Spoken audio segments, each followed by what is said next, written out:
So, what if I told you that one of the most famous women in the world isn't actually playing the game you think she is? Today, we're cracking open the secret operating system of a modern icon. And no, I don't mean the actress, I mean the architect of a whole new kind of power. We're talking about Angelina Jolie and the systematic code she built to literally hijack her own story, turning a tabloid narrative into a global force. This is the story of the Jolie Rule. Just think about that for a second. The sheer audacity. In an industry, really in a world that's built on playing by the rules, she just threw the rule book away. But look, this wasn't some random act of rebellion. This was a cold, calculated realization that real power, it isn't found by asking for approval. No, it's found in this relentless, documented obsession with living so boldly that you can simply walk away from the very systems trying to box you in. This single idea right here is the key to her entire journey. So how did she pull it off? Well, we're about to find out. We're going to go on a 6-part journey from the jungles of Cambodia all the way back to her youth in Beverly Hills and right into the boardrooms of the UN. We will break down her philosophy, we'll look at her daily systems, and we'll see the incredible transformation they created. And, by the end, you'll have the keys to unlock your own version of the Jolie Rule. You know how they say every revolution starts with a spark? Well, for Angelina Jolie, that spark wasn't lit on some Hollywood soundstage. No, it was ignited deep in the heart of a war-torn nation, Cambodia, back in 2001. This is the moment her world split in two, where the red carpet ended and the hard reality of a world filled with active war zones began. Can you just imagine that? Standing there, one of the most famous people on the planet, and suddenly seeing that all of it, the expensive fame, that carefully built rebel reputation, it was all fundamentally useless, empty. And this wasn't about feeling guilty or trying to make up for a wild past. The source material is really clear on this. She walked into the world of the UN to find purpose.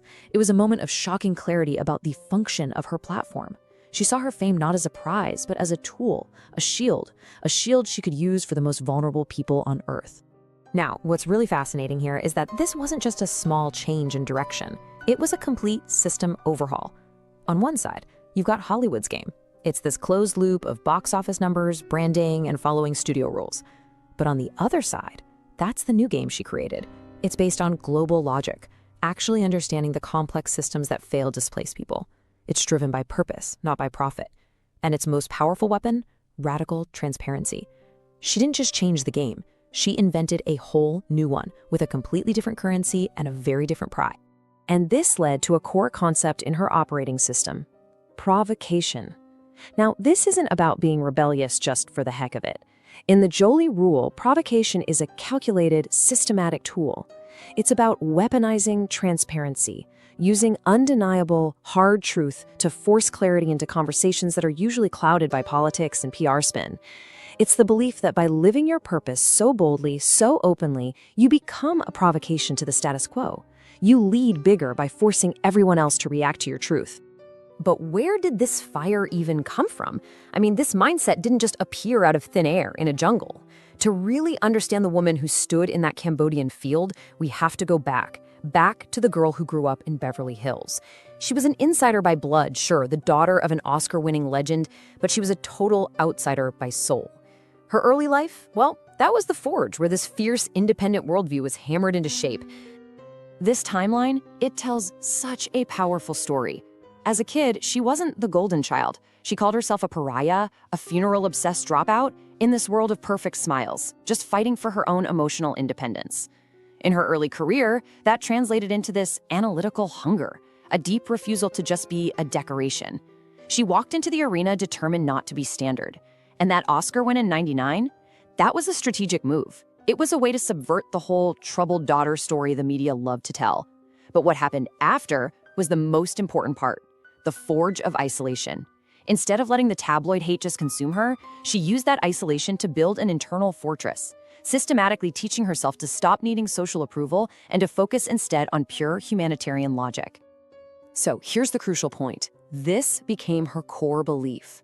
After years of dealing with perceptions, labels, and all that tabloid noise, she realized that the one incorruptible source of truth was direct experience. Not focus groups, not PR teams, not industry awards. Just the raw, unfiltered reality of fieldwork. This principle, that the truth is found on the ground, not in the headlines, Well, that became the bedrock for everything she would do next.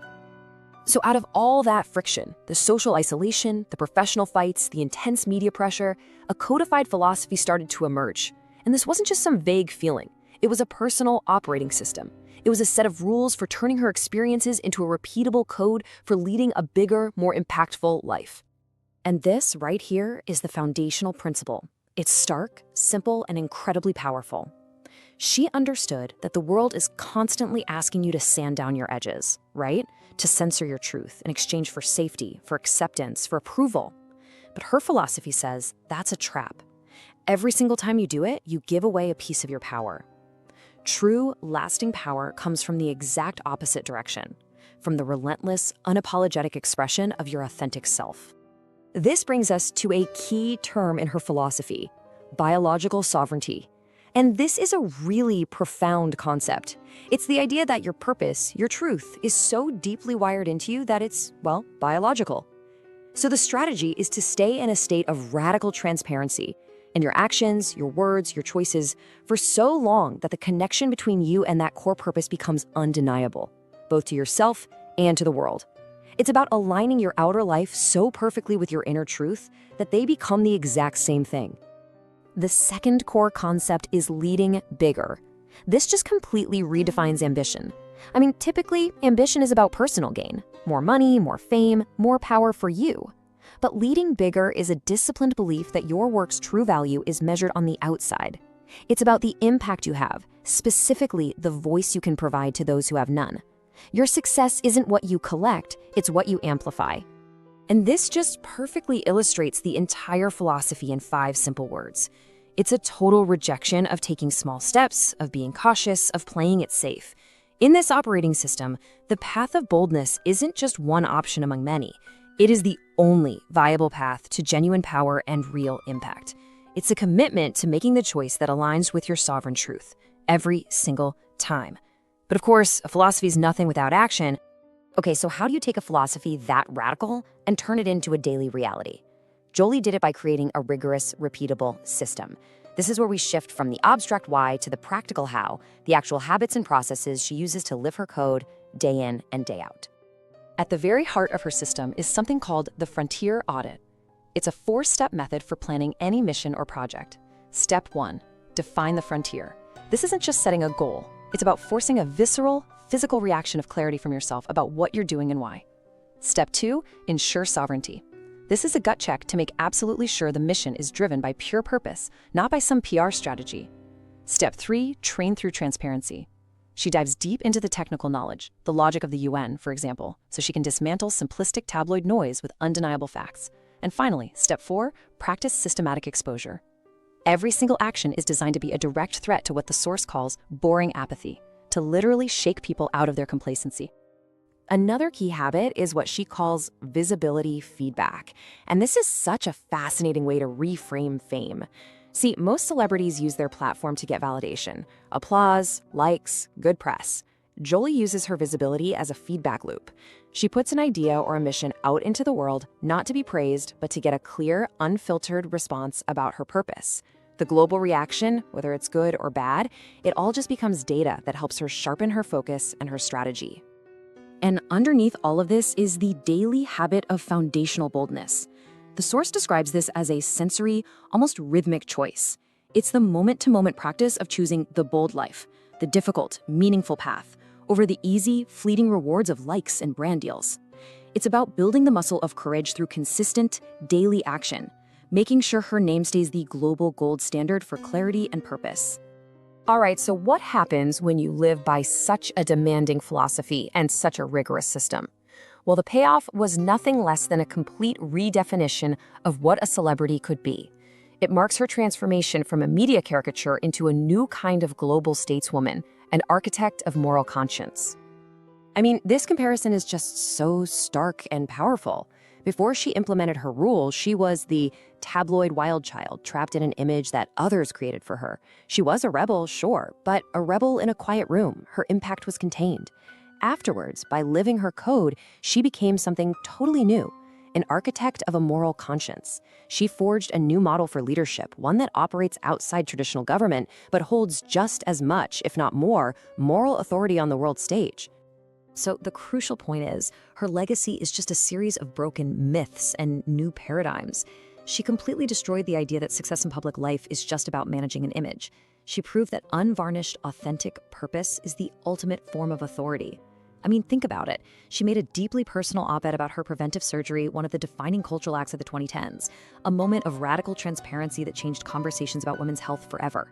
She completely redefined the job description of the celebrity and showed the world the huge personal cost, but also the incredible public breakthrough that comes from true institutional discipline. And this is where the story stops being about her and starts being about you. See, the Jolie Rule isn't just a biography. It's a guide. It's a playbook for anyone out there who feels boxed in by perception, who knows they have more to offer.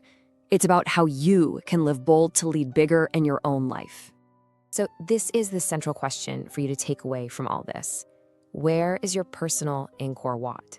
Find that place, that project, that task in your life that you've just been accepting as routine, that you've been kind of sleepwalking through.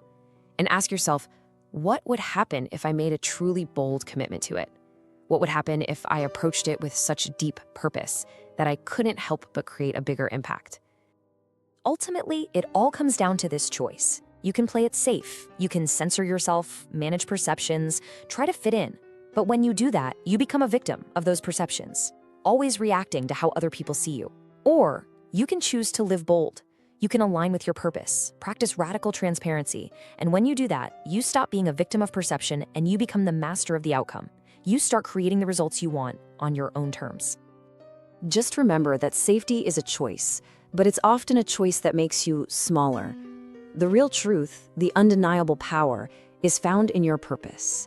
And the courage to live that purpose, unapologetically and consistently, your boldness, that right there is the code that unlocks your own greatness.